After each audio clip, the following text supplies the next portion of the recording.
You are listening to part 54 of our series, 7 Medicines, The Wise Woman Way, with Susan Weed at Time Monk Radio. Hello, Susan, and welcome back to Time Monk Radio. Hi, Jim and I. Did I shake up your world by talking about how important cholesterol was last week? You did, indeed. And it's alarming to think that we're going to put children on those kind of medicines. Isn't it alarming? And even more alarming to think about what has happened to the brain of any baby brought up in a vegetarian or vegan diet. Oh, absolutely. Very early on when macrobiotics was first coming into the country, I was very much attracted to it. And one of the reasons that I left, shall we say, macrobiotic, practice or being closely involved was because I saw the brain damage that occurred, certainly not in every instance, but enough brain damage in enough children, especially by parents following a very strict macrobiotic diet, that it appalled me and kind of freaked me out. I can imagine. So, hooray for cholesterol. Cholesterol helps us remember things. Cholesterol helps us be sexy. Cholesterol helps us deal with stress. Cholesterol helps protect us against heart disease and stroke. And that's really the take-home point, is that cholesterol is protective. It's not only not an evil enemy, it's our friend. So if cholesterol is our friend, then already we know that there's a big problem with taking statins, because statins lower cholesterol. But I think more importantly, it's the way that statins lower cholesterol that causes so much harm in our bodies. And as a response to what's going on, I'm going to tell you some general things about statins and talk to you about a few studies that really seem to show us quite some interesting things. In this particular study, they had 10,000 people with moderately high cholesterol and at least one risk factor for heart disease. Half the patients got a statin drug, pravastatin, and the rest were told to make lifestyle changes. The study went on for 8 years. The number of deaths in each group was essentially identical, as were rates of non-fatal heart attacks and artery troubles. It may be, said one of the researchers, that in clinical trials there's a compelling case for statin use, but in the real world it does not appear that statin drugs are any better than a good lifestyle. Now, if statin drugs were benign, then you could say, well, okay, I can either take drugs or have a good lifestyle. Both of them will make me healthy, but it's just not true. Statins block not just the production pathway for cholesterol, but several other biochemical pathways as well, including CoQ10 and squalene. Here's another interesting study. And this was not 10,000 people. It was a smaller group, but all of these people were overweight or obese and taking simvastatin. We wondered what would happen if we had these people exercise. So we had a small group of people, and for 12 weeks they walked or jogged on a treadmill for 45 minutes, 5 days a week. The same size group, for the same amount of time, did the same exercise. For 12 weeks, they walked or jogged on a treadmill for 45 minutes, 5 days a week. But the second group also took simvastatin, commercially sold as Zocor. The people who were assigned to exercise alone experienced a 10% improvement in their cardiorespiratory fitness, while those taking the drug, the Zocor, enjoyed only a 1.5% increase.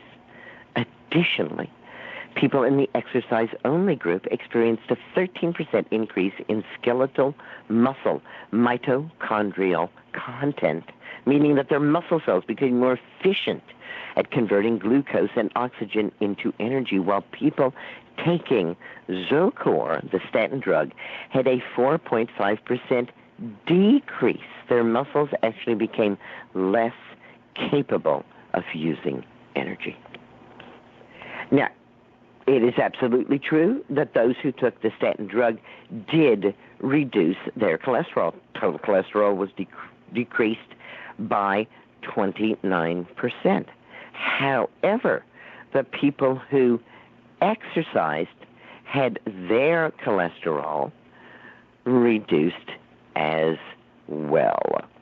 Not nearly as much, but again, remember from last week, are we playing a numbers game or are we playing a health game? If taking a statin means that any exercise that you do doesn't really help you, is it something we really want to do? CoQ10 does a lot of different things in the body. It is implicated in the functioning of all muscles. And remember that statins block the chemical pathway for the production of CoQ10. So long as we are taking a statin, then we are probably not making any CoQ10, which means that we are weakening our muscles. P.S. The heart is a muscle. Taking statin drugs literally weakens the heart itself. Again, we may have lower numbers, but we don't have the numbers that we really want, which are improvements in health. Squalene is also interfered with by statin drugs, and there are some researchers who believe that squalene helps to prevent breast cancer. We do know that lower squalene levels raise the risk of immune system dysfunction.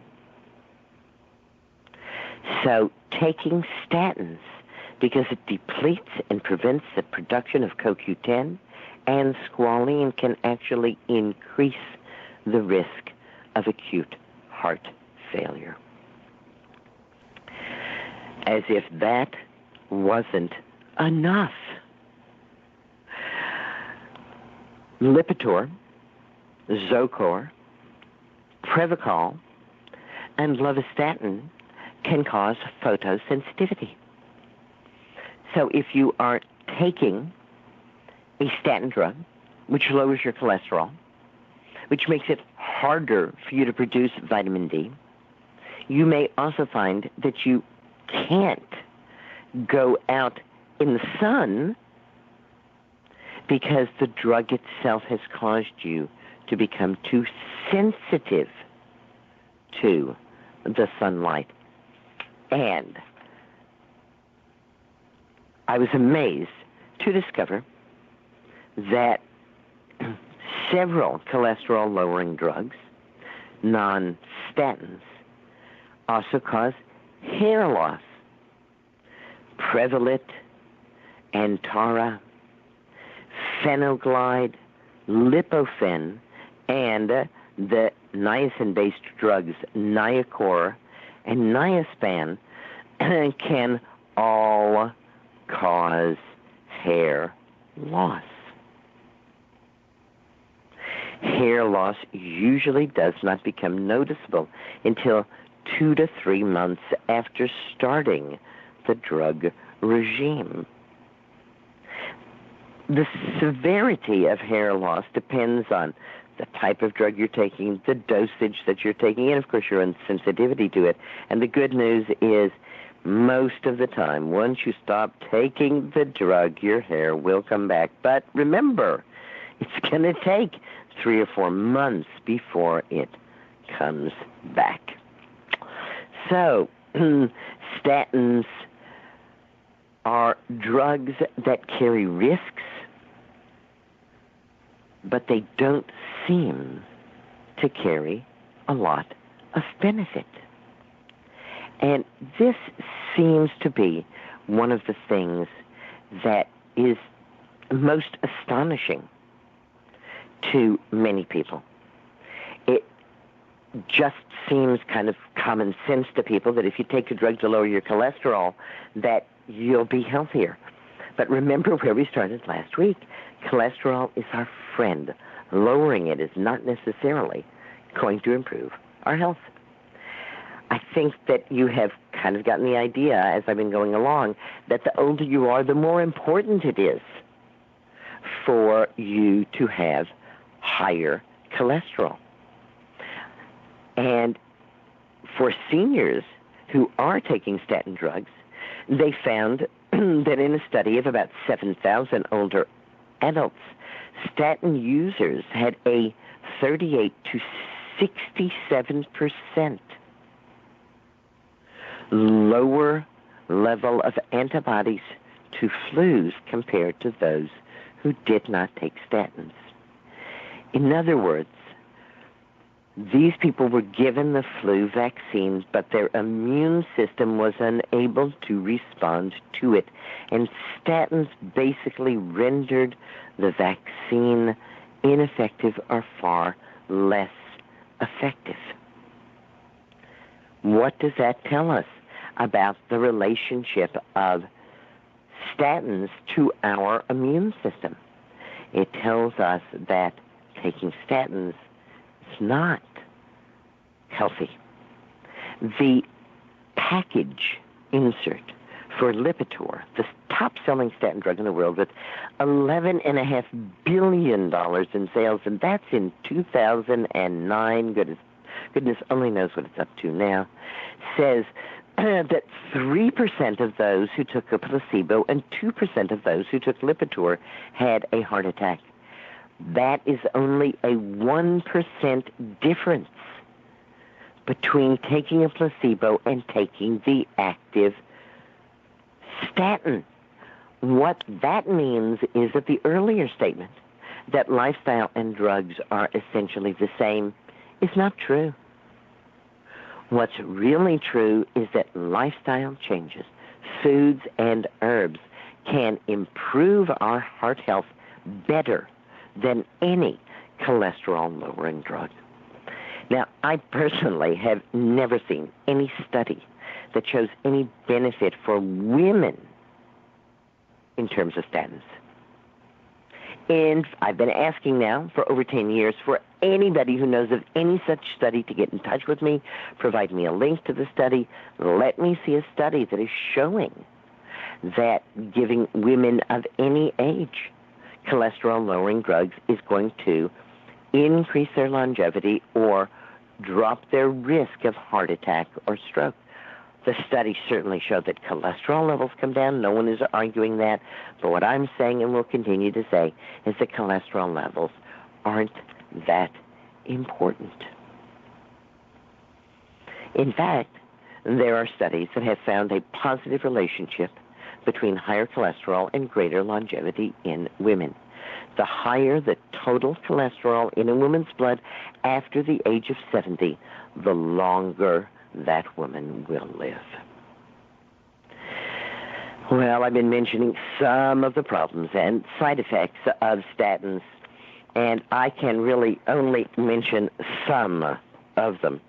A 2008 meta-study done by Beatrice Golem, MD, PhD at the San Diego School of Medicine, found 900 studies on the adverse effects of statins, the most common of which are muscle weakness and soreness, cognitive problems, and tingling in the extremities.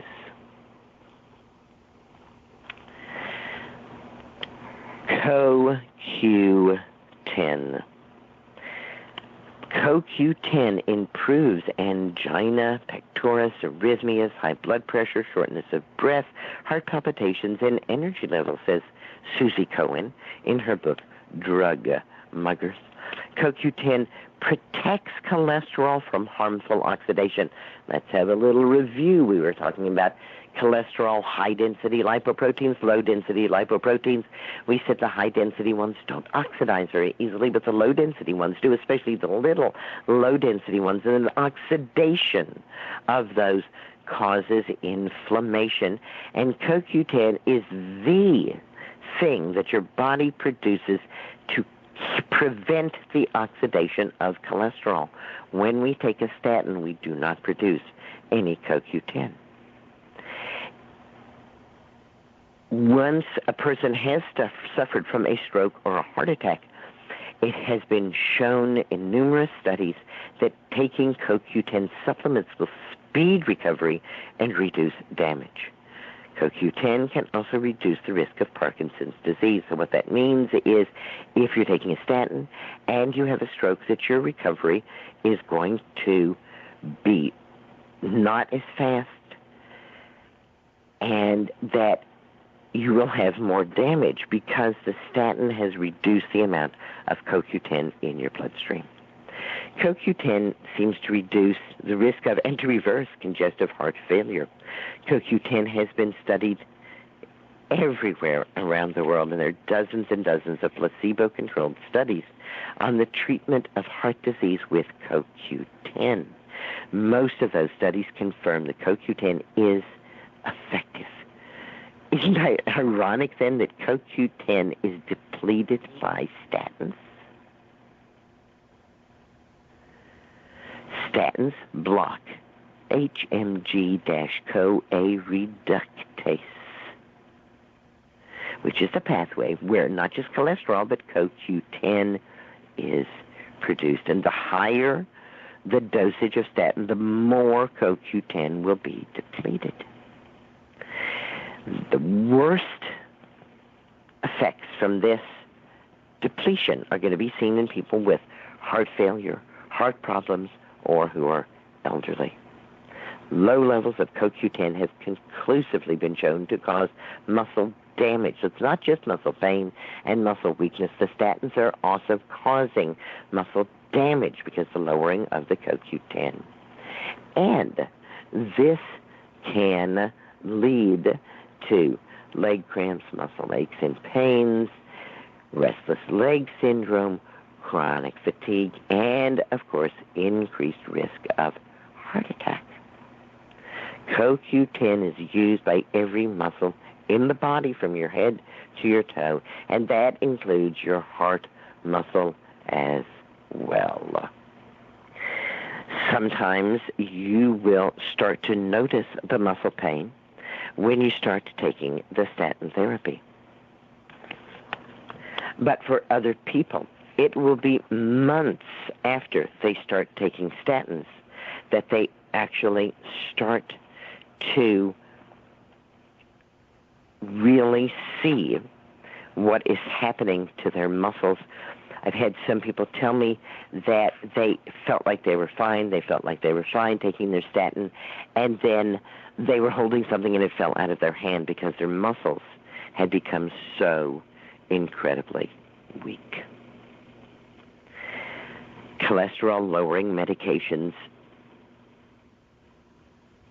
take away from the body most minerals and B vitamins as well.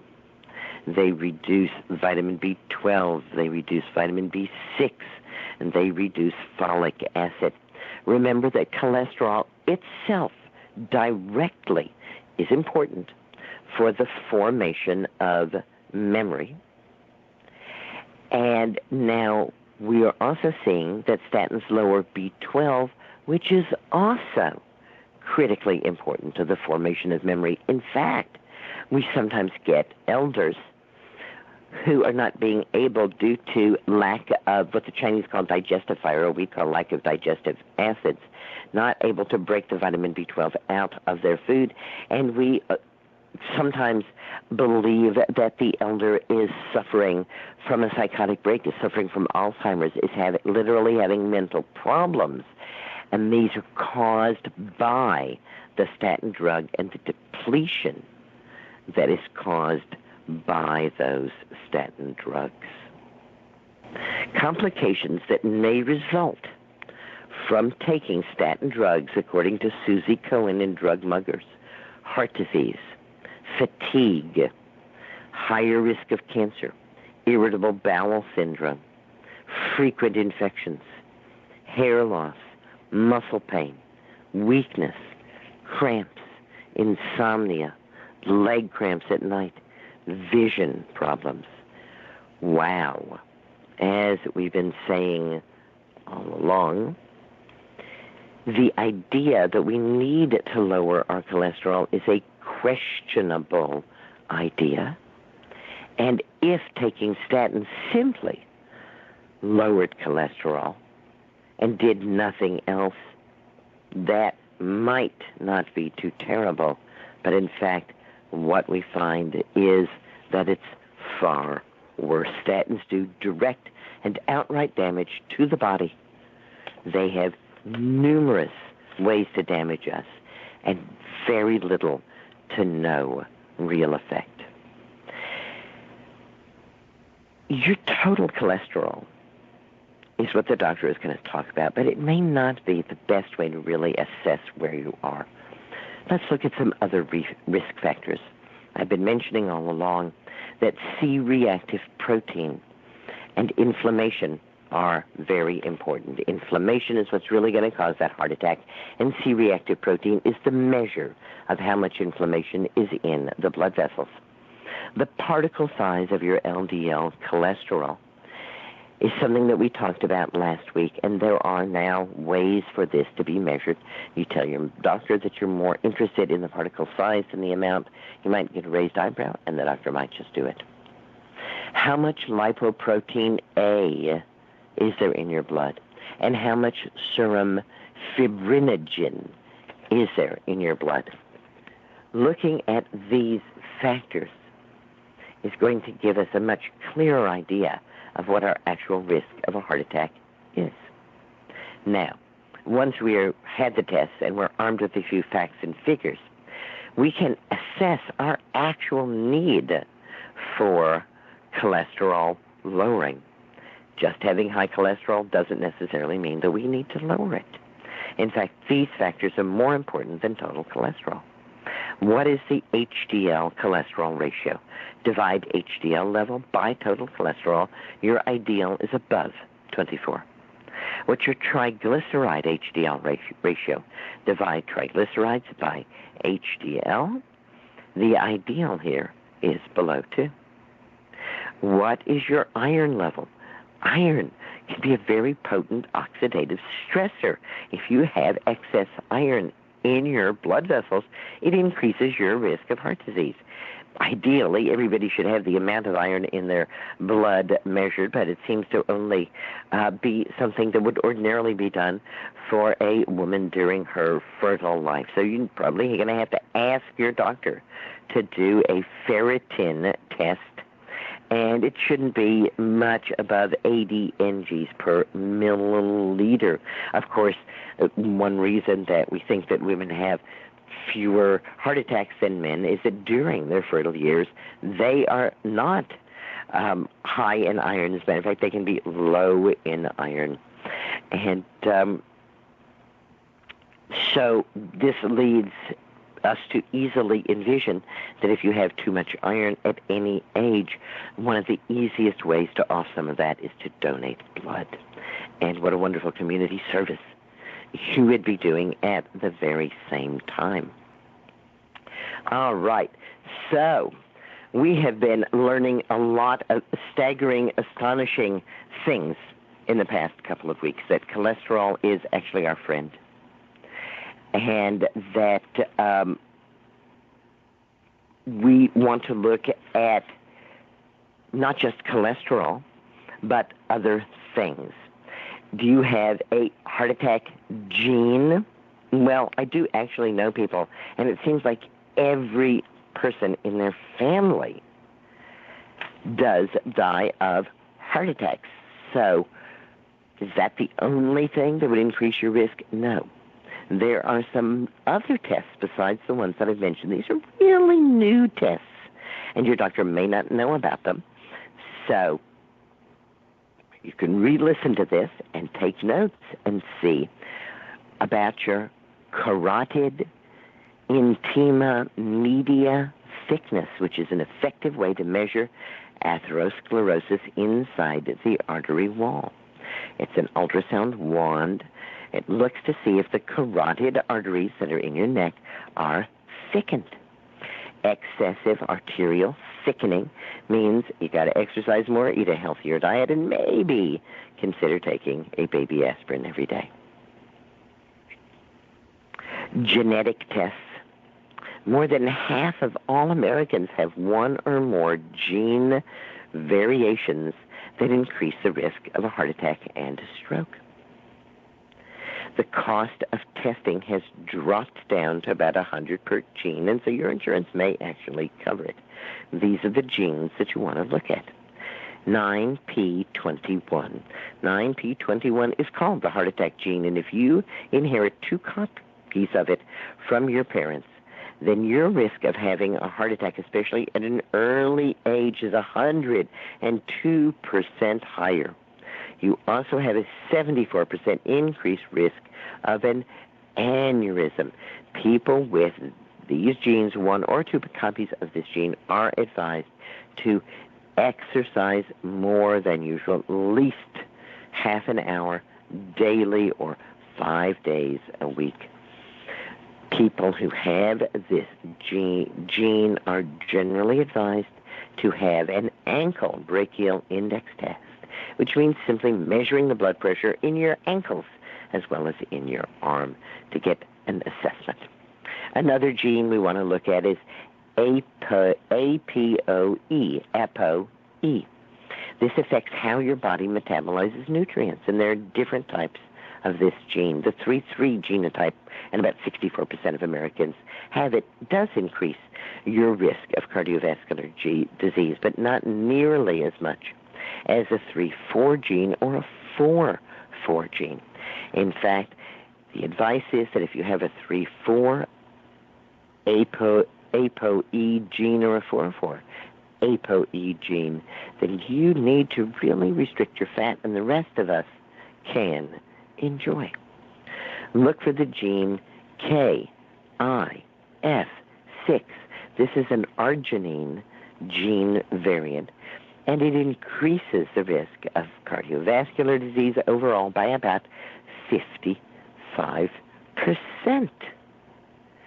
If you do not have this gene, KIF6, you will not get significant risk reduction if you take Lipitor or Pravachol. You will need to take a different statin if you're going to take a statin at all, because this particular gene actually interferes with your body's ability to utilize those things. Quite a complicated web. First, we have to get ourselves free of the myth of cholesterol. Then we have to get ourselves free of the myth that statins will save us and will do everything. I was actually a couple of years ago in a group of medical professionals, and there was an MD there, and he and I almost came to polite verbal fisticuffs because of his belief that every single person over the age of 60, man, woman, or child, needed to be on statin drugs for the rest of their life, and that they were the greatest miracle that had ever come down the drug pipeline. I'm not convinced that there's ever any real reason to take a drug to lower your cholesterol if you want to lower your cholesterol. And when we come back next week, we're going to start looking at lifestyle approaches to lowering cholesterol. And then last week of this month, we're going to look at herbs and foods that lower cholesterol. They're tasty, they're good, the lifestyle things are fun. I look forward to being with you again next week. Thanks so much for giving me this opportunity to share information about how to keep ourselves healthy.